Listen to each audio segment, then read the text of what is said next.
Hello students, मैं doctor मधु Yadav chemistry की इस वर्चुअल क्लास में आज मैं आपको पढ़ाऊंगी डी एवं एफ ब्लॉक के तत्व का चौथा भाग। इसके पहले वाले लेक्चर में बच्चों हम लोग संक्रमण तत्वों की प्रॉपर्टीज़ को पढ़ रहे थे, जिसमें कि हम लोगों ने देखा संक्रमण तत्वों के जो ऑक्साइड्स बनते हैं और इनके जो हैलाइड्स बनते हैं ये अपनी मैक्सिमम ऑक्सीडेशन स्टेट में कैसे स्टेबल रहते हैं, क्या रीज़न है उनके स्टेबल होने का।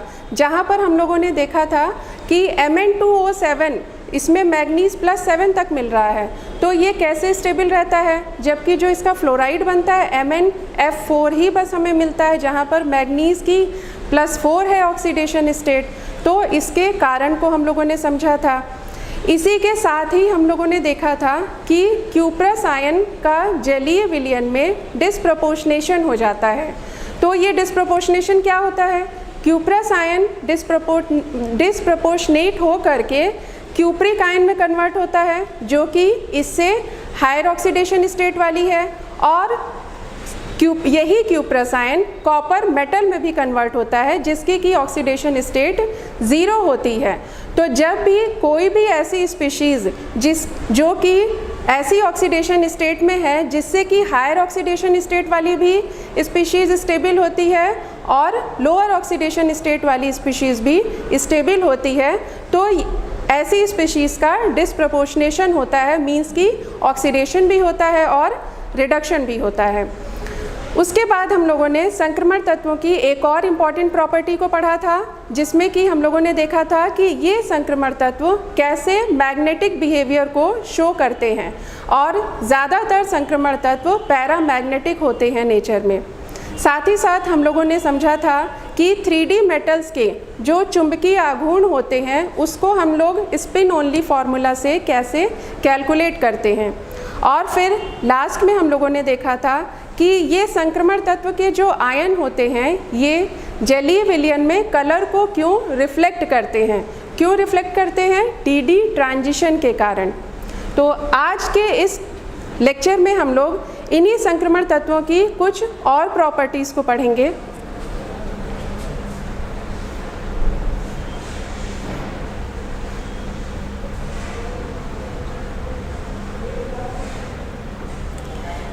आज जो हम लोग प्रॉपर्टीज़ को पढ़ेंगे उसमें पहला है रासायनिक अभिक्रियाशीलता, जो कि रिलेटेड है इसके स्टैंडर्ड रिडक्शन पोटेंशियल से।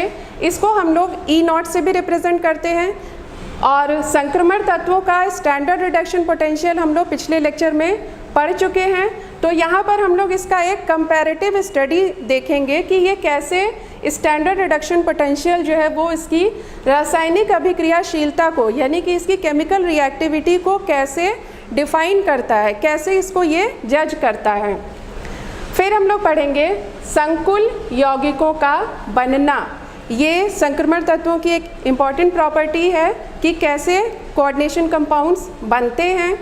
उसके बाद हम लोग देखेंगे संक्रमण तत्वों के कैटालिटिक प्रॉपर्टीज़ को, उत्प्रेरकीय गुण को।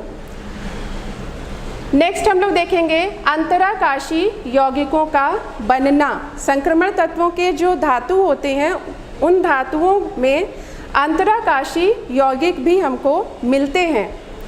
उसके बाद हम लोग देखेंगे मिश्रातु, यानी कि संक्रमण तत्वों से एलॉयस कैसे बनते हैं उसको थोड़ा सा हम लोग समझेंगे। और जब संक्रमण तत्वों की सभी प्रॉपर्टीज़ को हम लोग कवर कर लेंगे तो आज हम लोग थोड़ा सा एफ ब्लॉक के तत्व का इंट्रोडक्शन भी देखेंगे।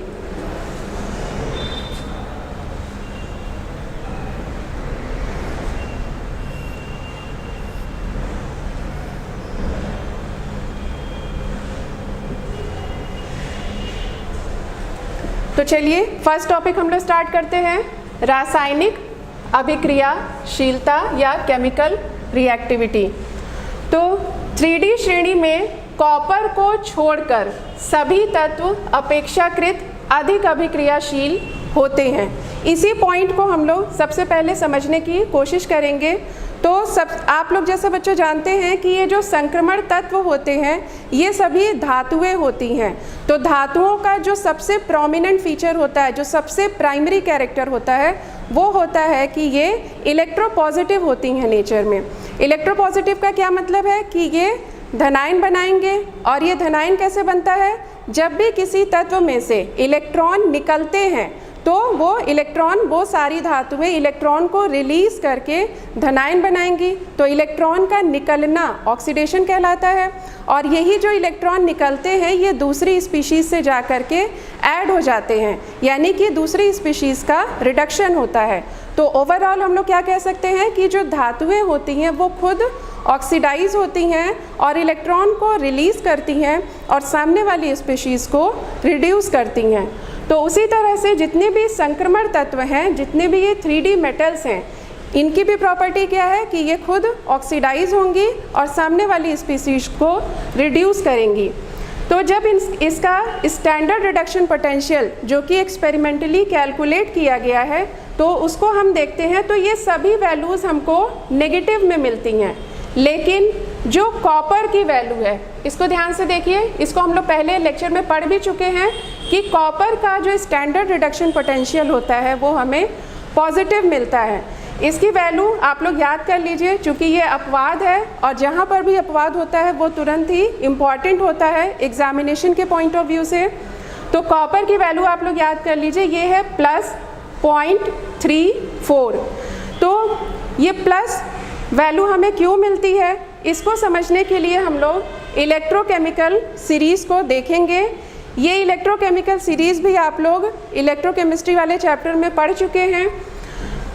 अगर इस सीरीज़ की हम बात करें तो इस सीरीज़ में हाइड्रोजन के ऊपर जितने भी तत्व आते हैं उन सब का स्टैंडर्ड रिडक्शन पोटेंशियल माइनस में होता है। जैसे हम सीरीज़ में ऊपर की ओर जाते हैं तो इनका जो रिड्यूसिंग कैरेक्टर होता है वो हमको बढ़ता हुआ मिलता है, और ये वैल्यूज़ भी माइनस में धीरे धीरे करके ऊपर जाने पर बढ़ती हुई मिलती है।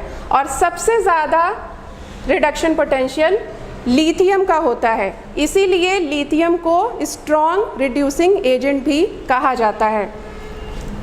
लेकिन जब हम हाइड्रोजन के नीचे मूव करते हैं तो नीचे जाने पर ये स्टैंडर्ड रिडक्शन पोटेंशियल का जो मान है वो हमें पॉजिटिव में मिलता है, और यही पॉजिटिव वैल्यू नीचे जाने पर धीरे धीरे बढ़ रही है। हाइड्रोजन के बाद जितनी भी धातुएं हैं, कॉपर है, सिल्वर है, गोल्ड है, प्लैटिनम है, ये सभी धातुएं नोबल मेटल्स कहलाती हैं। नोबल मेटल क्या होते हैं, इनर्ट होते हैं, ये अभिक्रिया नहीं करते हैं। हाइड्रोजन के ऊपर के जितने भी तत्व हैं वो खुद ऑक्सीडाइज होंगे, ये जितनी भी धातुएं हैं खुद ऑक्सीडाइज होंगी और सामने वाली स्पीशीज़ को रिड्यूस करेंगी। तो ये जितने भी 3D मेटल्स हैं वो हाइड्रोजन के ऊपर पाए जाते हैं। तो जब भी हम 3D मेटल्स और हाइड्रोजन के स्टैंडर्ड रिडक्शन पोटेंशियल को देखते हैं तो हमेशा ही हाइड्रोजन का standard reduction potential 3D metals के स्टैंडर्ड रिडक्शन पोटेंशियल से ज़्यादा होता है। तो जिनका स्टैंडर्ड रिडक्शन पोटेंशियल का मान ज़्यादा होगा उन्हीं का ही रिडक्शन होगा। ये बहुत ही इम्पॉर्टेंट पॉइंट है, इसको याद कर लीजिएगा। जिसका SRP स्टैंडर्ड रिडक्शन पोटेंशियल का मान ज़्यादा होगा उसी का रिडक्शन होगा और दूसरी स्पीशीज़ का ऑक्सीडेशन होगा।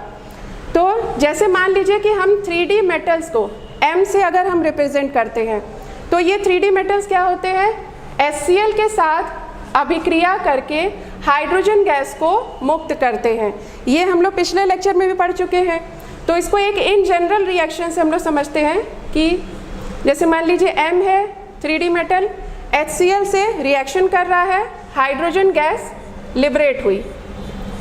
तो अब यहाँ पर देखिए HCl में हाइड्रोजन का ऑक्सीडेशन नंबर कितना है, +1, और यहाँ हाइड्रोजन में इसका ऑक्सीडेशन नंबर कितना है, 0। तो ये क्या हो रहा है, +1 से 0 में जा रहा है।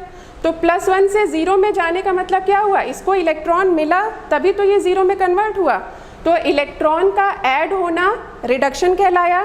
तो ये इलेक्ट्रॉन इसको कहाँ से मिल रहे हैं, ये इसको इलेक्ट्रॉन प्रोवाइड करने वाला ये 3D मेटल है। यानी कि अगर हम इस 3D मेटल के स्टैंडर्ड रिडक्शन पोटेंशियल को देखें और हाइड्रोजन के स्टैंडर्ड रिडक्शन पोटेंशियल को देखें तो इसका SRP की वैल्यू ज़्यादा होती है, इसीलिए इसका रिडक्शन होता है और इसका ऑक्सीडेशन होता है। लेकिन जब हम कॉपर को यहाँ पर रख करके देखते हैं तो कॉपर और हाइड्रोजन को जब हम इनके SRP वैल्यूज़ को कंपेयर करते हैं तो हमें कॉपर का स्टैंडर्ड रिडक्शन पोटेंशियल का मान ज़्यादा मिलता है, इसीलिए कॉपर जो है ये HCl को रिड्यूस नहीं कर पाता है और हाइड्रोजन गैस इस केस में लिबरेट नहीं होती है। लेकिन इसके पिछले लेक्चर में हमने आपको इसका एक अपवाद भी बताया है कि HCl के साथ तो रिएक्शन नहीं करता है लेकिन दूसरे एसिड के साथ रिएक्शन करता है। तो ये आप लोग पिछले लेक्चर को देखिएगा और ख़ुद ही उसमें से सर्च करिएगा कि वो दूसरा एसिड कौन सा है जो कि कॉपर के साथ रिएक्शन करता है।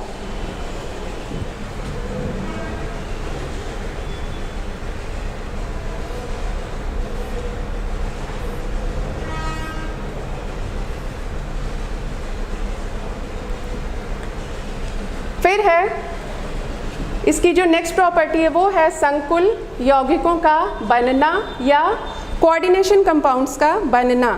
संक्रमण धातुएं जितनी भी होती हैं ये सभी कोऑर्डिनेशन कंपाउंड्स बनाते हैं।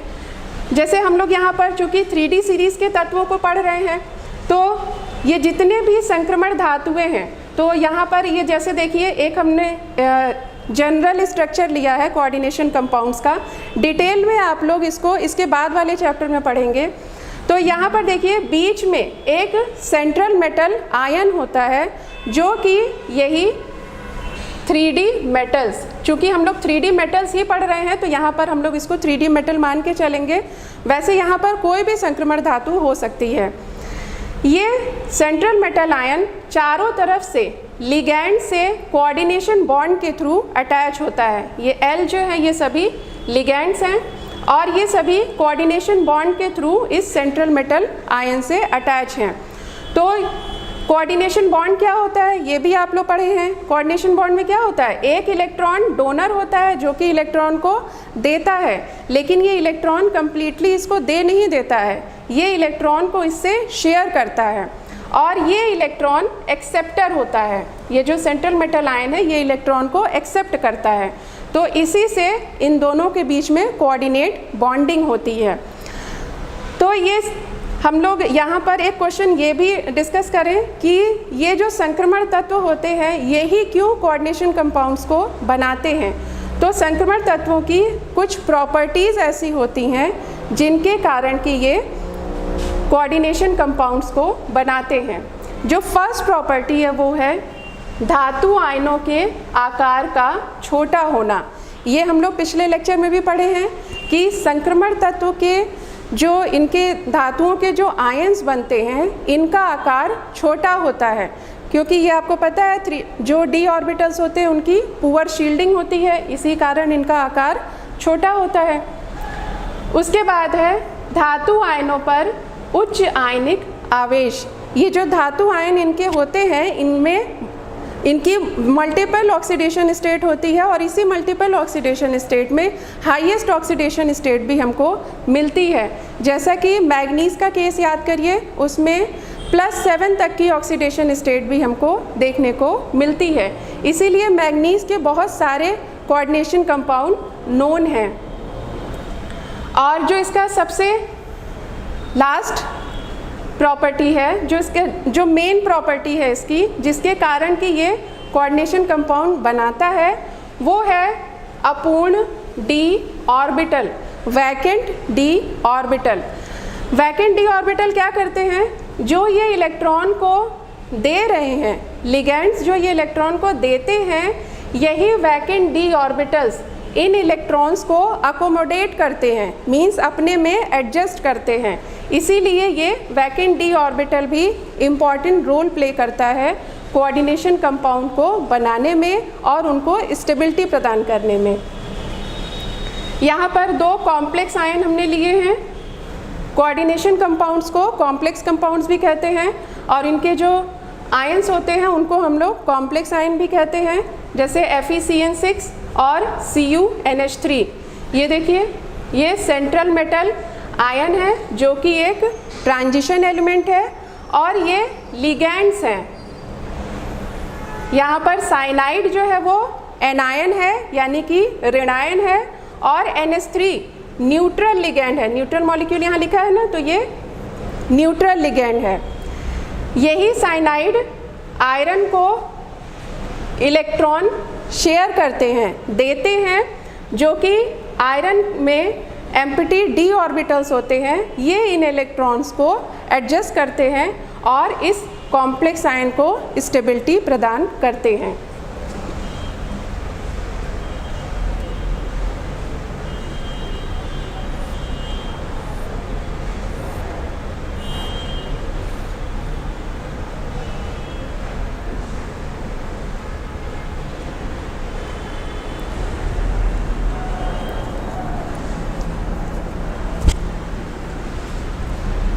नेक्स्ट प्रॉपर्टी है इसकी उत्प्रेरकीय गुण, यानी कि कैटालिटिक प्रॉपर्टीज।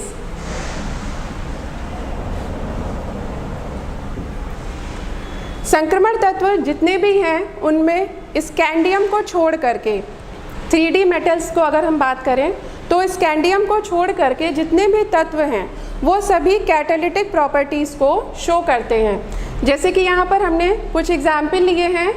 वैनेडियम पेंटाऑक्साइड, ये आप लोगों ने सल्फ्यूरिक एसिड जब बनाते हैं उस चैप्टर में आप लोगों ने पढ़ा होगा। V2O5 यूज़ होता है कॉन्टैक्ट प्रोसेस में H2SO4 फॉर्मेशन में। फिर है सूक्ष्म विभाजित आयरन, हैबर प्रोसेस में यूज़ होता है। हैबर प्रोसेस किस में आता है? अमोनिया फॉर्मेशन में आता है। तो यहाँ पर ये आयरन जो है वो मेटालिक आयरन है, मतलब कि इसका कोई यौगिक नहीं है, सिंपल मेटल जो है वो एज अ कैटलिस्ट यूज़ होता है हैबर विधि में। मेटालिक आयरन के साथ साथ आयरन का यौगिक भी एज अ कैटलिस्ट बिहेव करता है।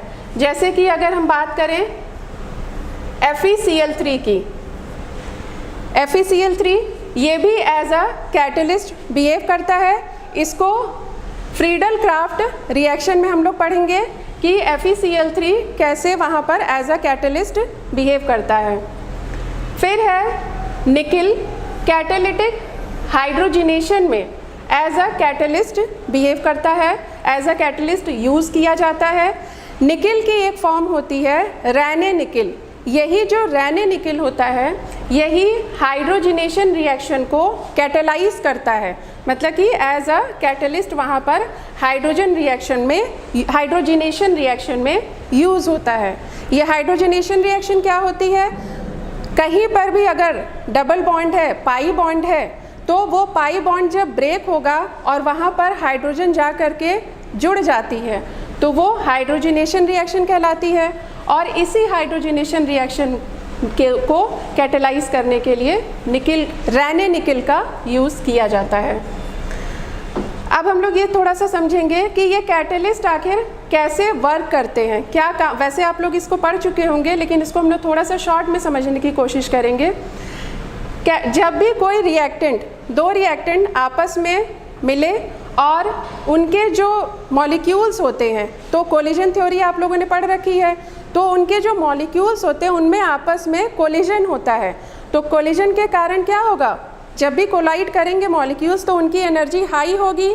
ये जो एनर्जी हाई होती है ये एक्टिवेशन एनर्जी कहलाती है, मतलब कि मॉलिक्यूल जो हैं वो अब एक्टिवेट हो जाते हैं। आपस में कोलाइड किए, एनर्जी हाई हुई, मॉलिक्यूल्स एक्टिवेट हो जाते हैं रिएक्शन करने के लिए, और एक्टिवेशन एनर्जी गेन करने के बाद ये प्रोडक्ट में कन्वर्ट हो जाते हैं।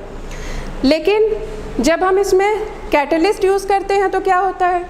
ये कैटलिस्ट जैसे ही इसमें ऐड होते हैं तो ये क्या करते हैं कि रिएक्टेंट के मॉलिक्यूल जो कि एक्टिवेशन एनर्जी को गेन कर रहे थे, ये इस एक्टिवेशन एनर्जी की जो मान होता है उसको लोअर कर देते हैं, उसको कम कर देते हैं। यानी कि ये जो रिएक्टेंट पहले कोलाइड करके इतनी एनर्जी तक, एक्स्ट्रा एनर्जी तक गेन कर रहे थे, वो अब कैटलिस्ट के ऐड होने के बाद से इनकी एक्टिवेशन एनर्जी कम हो जाती है और ये जल्दी जल्दी ही प्रोडक्ट में कन्वर्ट होने लगते हैं। तो जैसा आप लोगों ने पढ़ा है कि जो कैटलिस्ट होते हैं वो रिएक्शन की स्पीड को फास्ट कर देते हैं। तो फास्ट क्यों कर देते हैं, उसका रीज़न यही होता है कि ये एक्टिवेशन एनर्जी को लोअर कर देते हैं। अब देखिए इस ग्राफ में हमने रिएक्टेंट के जो एनर्जी लेवल है इसको हमने ऊपर बनाया है और प्रोडक्ट का जो एनर्जी लेवल है उसको हमने नीचे बनाया है। ऐसा क्यों होता है? रिएक्टेंट की एनर्जी हमेशा हाई होती है और प्रोडक्ट की एनर्जी हमेशा कम होती है, इसीलिए प्रोडक्ट जो होता है वो स्टेबल होता है, क्योंकि कोई भी मॉलिक्यूल हो वो हमेशा स्टेबल होने की कोशिश करता है। तो इसीलिए जब भी ये प्रोडक्ट में रिएक्टेंट कन्वर्ट होता है तो उसकी एनर्जी हमेशा लो होती है, क्योंकि वो स्टेबल फॉर्म में कन्वर्ट हो जाता है। अब जो ये संक्रमण तत्व होते हैं इनमें कौन सी ऐसी प्रॉपर्टी होती है जिसके कारण कि ये कैटालिटिक प्रॉपर्टी को शो करते हैं? तो सेम वही सारी चीज़ें हैं। पहली चीज़ कि इसमें वैकेंट डी ऑर्बिटल्स होते हैं। दूसरी चीज़ कि ये एक सरफेस को प्रोवाइड करते हैं जिस पे कि सबस्ट्रेट के मॉलिक्यूल्स आ करके अटैच हो जाते हैं। और तीसरा जो है वो कि ये जितने भी संक्रमण तत्व होते हैं ये बहुत सारी ऑक्सीडेशन स्टेट को शो करते हैं। और जो इसका लास्ट प्रॉपर्टी है वो है कॉम्प्लेक्स का फॉर्मेशन। जैसा कि अभी आप लोगों ने देखा कि जितने भी संक्रमण तत्व होते हैं वो कॉम्प्लेक्स का फॉर्मेशन करते हैं। तो कॉम्प्लेक्स का फॉर्मेशन जब भी कैटलिस्ट के साथ में रिएक्शन होती है तो हमेशा कॉम्प्लेक्स का फॉर्मेशन होता है। और चूंकि संक्रमण तत्वों की ये प्रॉपर्टी होती है कॉम्प्लेक्स फॉर्मेशन की, तो इसकी ये प्रॉपर्टी भी इसकी कैटालिटिक प्रॉपर्टी को सपोर्ट करती है। अब ये थोड़ा सा मैकेनिज्म को देखिए कि कैटलिस्ट जो है वो कैसे वर्क करते हैं। ये जैसे मान लीजिए कैटलिस्ट है, ये एक रिएक्टेंट ए और दूसरा रिएक्टेंट बी, ये आया और दोनों आ करके इस कैटलिस्ट की सरफेस पर अटैच हुए। अटैच होने के बाद दोनों में रिएक्शन हुई और यहाँ पर देखिए कॉम्प्लेक्स का फॉर्मेशन हो रहा है। इसी कॉम्प्लेक्स में ही रिएक्टेंट प्रोडक्ट में कन्वर्ट हुआ और प्रोडक्ट में कन्वर्ट होने के बाद से ये प्रोडक्ट इस कैटलिस्ट की सरफेस को छोड़ करके इससे डिटैच हो करके निकल जाता है और कैटलिस्ट एज इट इज़ हमको रिएक्शन में वापस मिल जाता है। मतलब कि पूरी रिएक्शन में कैटलिस्ट कहीं पर भी प्रोडक्ट में नहीं ऐड हो रहा है, बस रिएक्टेंट से प्रोडक्ट कन्वर्ट हुआ, रिएक्टेंट जो है वो प्रोडक्ट में कन्वर्ट हुआ और कैटलिस्ट अलग हो गया। बस कैटलिस्ट जो है वो रिएक्शन की स्पीड को प्रमोट कर दे रहा है, जिसका कि कारण आप लोगों ने यहाँ पर देख लिया।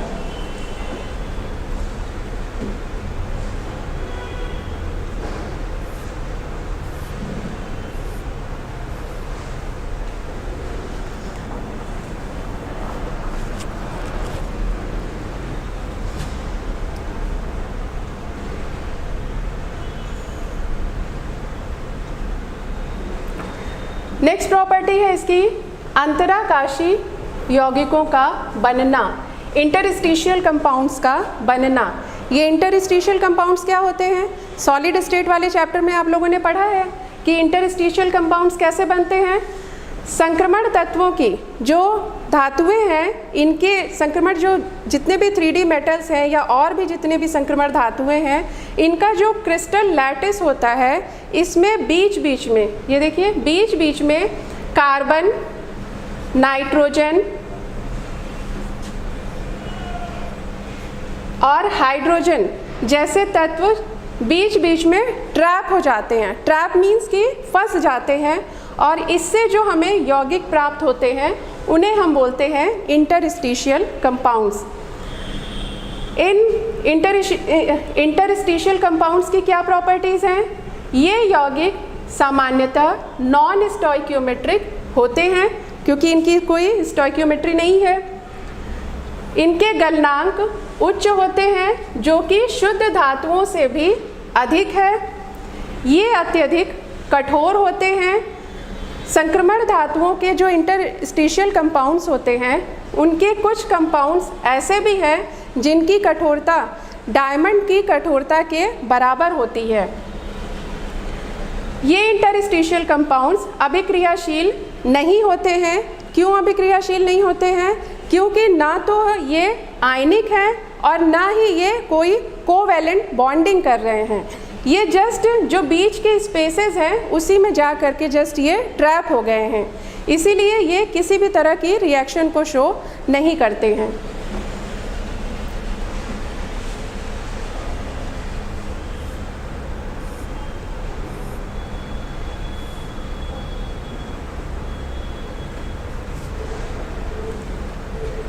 नेक्स्ट प्रॉपर्टी है एलॉयज का बनना, मिश्रातुओं का बनना। पहले हम लोग देखेंगे कि इसकी डेफिनेशन को पढ़ेंगे कि मिश्रातु क्या होते हैं। एलॉयज विभिन्न धातुओं का समांगी मिश्रण होता है। ये होमोजेनस जो है ये बहुत ही इम्पॉर्टेंट है, क्योंकि जब भी एलॉयज बनते हैं तो इसमें जो एक धातु के परमाणु हैं वो दूसरी धातु के परमाणुओं में इवनली मीन्स कि बराबर रूप से डिस्ट्रीब्यूटेड रहते हैं, तो तभी जाकर के ये एलॉयज बनते हैं। कैसे बनते हैं ये एलॉयज? जिन परमाणुओं की धात्विक त्रिज्याओं में 15% का अंतर होता है वे ही मिश्रातुएं बनाते हैं। अगर धातुओं के परमाणु आपस में मिक्स हो रहे हैं तो उनकी जो धात्विक त्रिज्याएं हैं तभी तो मिक्स होंगे ना, जबकि उनकी धात्विक त्रिज्याओं में 15% से कम का अंतर या 15% का अंतर हो, इससे ज़्यादा का अगर अंतर रहेगा तो वो इवनली डिस्ट्रीब्यूट नहीं होंगे। फिर नेक्स्ट प्रॉपर्टी है ये मिश्रातुएं अति कठोर होते हैं तथा इनके गलनांक उच्च होते हैं। असंक्रमण धातुओं एवं संक्रमण धातुओं के संयोग से प्राप्त मिश्रातुएं औद्योगिक क्षेत्र में अति महत्वपूर्ण हैं। इसको हम लोग आगे एग्जाम्पल में देखेंगे।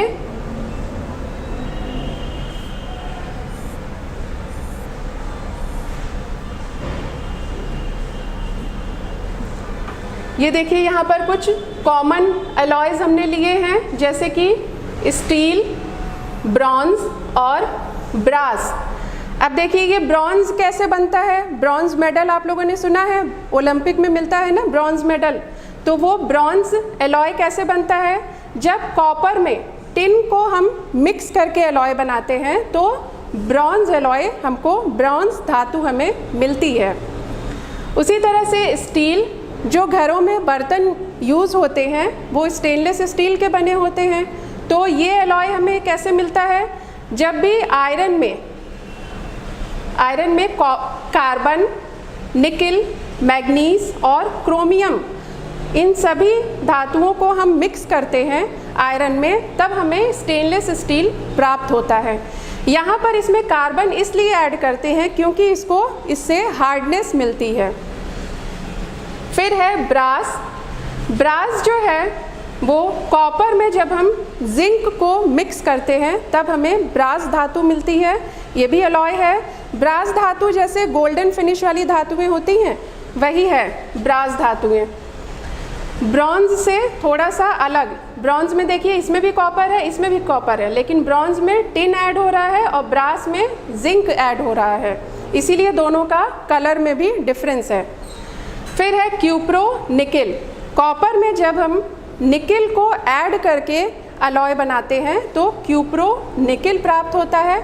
इस क्यूप्रो निकिल से सिल्वर फिनिश वाले कॉइन बनाए जाते हैं, सिक्के बनाए जाते हैं सिल्वर फिनिश वाले। फिर है स्टर्लिंग सिल्वर। जब भी कॉपर में सिल्वर को मिक्स करते हैं, इन दोनों में डिफरेंस देखिए, यहाँ भी कॉपर यहाँ भी कॉपर, लेकिन इसमें निकिल है और इसमें सिल्वर है, तो सिल्वर ऐड हुआ तो इसको हमेशा यूज़ करते हैं स्टर्लिंग सिल्वर को सिल्वर ज्वेलरी बनाने में। सिल्वर फिनिश, एकदम सिल्वर वाली ज्वेलरी नहीं, सिल्वर फिनिश वाली ज्वेलरी यानी कि सिल्वर पॉलिश वाली ज्वेलरी बनाने में यूज़ करते हैं। फिर है येलो गोल्ड, यानी कि जो गोल्ड के ऑर्नामेंट्स, गोल्ड की जो ज्वेलरी बनती है वो बनती है गोल्ड में जब सिल्वर, कॉपर और जिंक को मिक्स किया जाता है तब जाकर के हमको येलो गोल्ड मिलता है, जो कि अगेन एक अलॉय होता है। इसमें ये सभी धातुएं क्यों मिक्स करते हैं? क्योंकि गोल्ड धातु बहुत ही ज़्यादा सॉफ्ट होती है, तो इसको थोड़ी सी हार्डनेस देने के लिए ये सभी धातुएं इसमें हम मिक्स करते हैं। बच्चों आप लोग ये सभी याद कर लीजिएगा कि जितने भी ये एलॉयज़ हैं इसमें कौन कौन सी धातुओं को मिक्स करने पर ये एलॉय हमको प्राप्त होते हैं, और इसमें सबसे इम्पॉर्टेंट है ब्रॉन्ज, स्टील और ब्रास।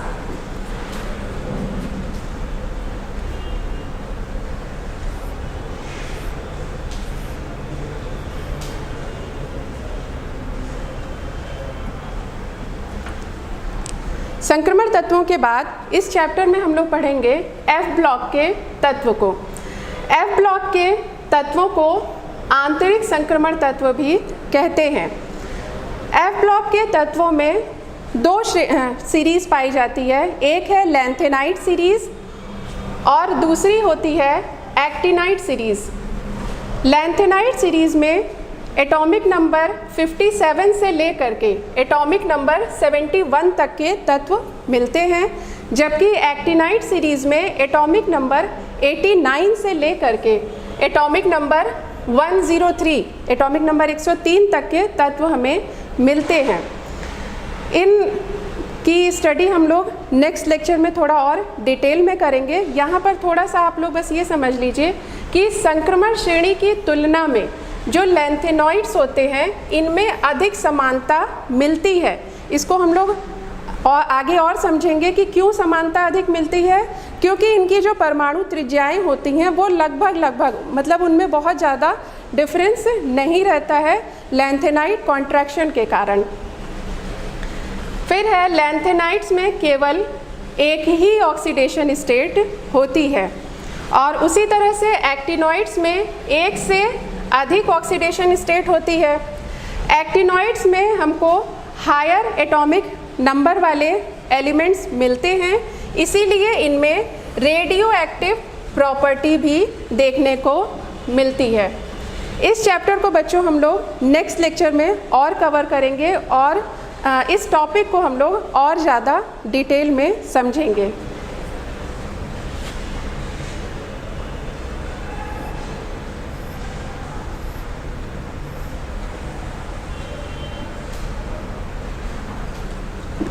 बच्चों आपके लिए अभ्यास के लिए यहाँ पर हमने 3 प्रश्न दिए हैं, इसको आप लोग खुद से लिखने की कोशिश करिएगा। पहला है लैंथेनॉइड्स कौन कौन सी ऑक्सीडेशन स्टेट को प्रदर्शित करते हैं। इसको जस्ट अभी हमने बताया है कि कौन कौन सी ऑक्सीडेशन स्टेट को प्रदर्शित करते हैं, इसको ध्यान में रख करके ही आप इसका आंसर लिखिएगा। फिर है अंतराकाशी यौगिक क्या होते हैं, और नेक्स्ट है मिश्रातु क्या होते हैं। ये आपके बोर्ड एग्ज़ाम में जनरली पूछा जाता है और एक शॉर्ट नोट लिखने को आता है, तो इसलिए आप लोग इसको भी खुद से ही लिखने की प्रैक्टिस करेंगे। नेक्स्ट लेक्चर में हम लोग एफ ब्लॉक एलिमेंट्स को और डिटेल में कवर करने की कोशिश करेंगे। धन्यवाद।